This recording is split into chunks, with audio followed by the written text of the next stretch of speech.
Kappa और किसान। बहुत समय पहले एक छोटे से गांव में एक मेहनती किसान रहता था। उसके पास सुंदर चावल के खेत थे जो एक शांत नदी के किनारे स्थित थे।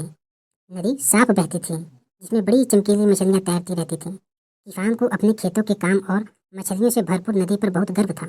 उसकी जिंदगी एक रोचक कहानी की तरह मजे से चल रही थी। एक दिन किसान अपने खेत में काम कर रहा था, तभी उसे नदी में कुछ हलचल सुनाई दी।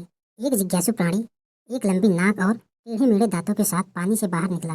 यह एक कप्पा, एक जापानी जल आत्मा था। किसान हैरान रह गया। उसने पहले कभी ऐसा जीव नहीं देखा था।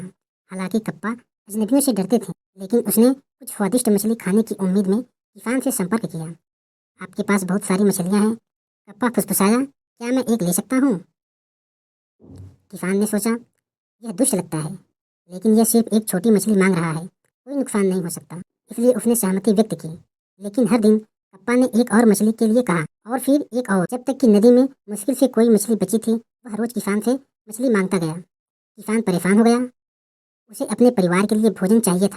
वह नदी में गया और कप्पा से बात की। कृपया अब और मछली मत लो, किसान ने विनती की। कप्पा बोला, मैं उनके बिना नहीं रह सकता। कप्पा ने हंसकर कहा, मैं रुकूंगा यदि आप मेरे साथ सुमो कुश्ती करेंगे। किसान मजबूत था, लेकिन वह कोई सुमो पहलवान नहीं था। फिर भी अपने परिवार के लिए मछलियां लेने के लिए वह तैयार हो गया। कप्पा और किसान ने रेत पर एक रेखा खींचा।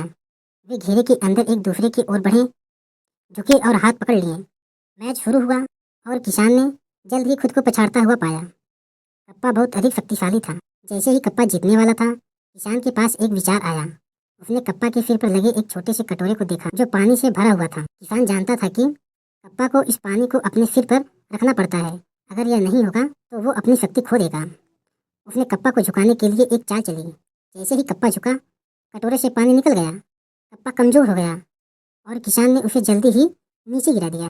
आपने जीत हासिल कर ली है, कप्पा रोया। मैं आपकी कोई और मछली नहीं लूंगा। किसान ने कप्पा से वादा करने के बाद उसे जाने दिया। तब से कप्पा ने अपने वचन को निभाया और किसान की नदी फिर से जीवन से भर गई।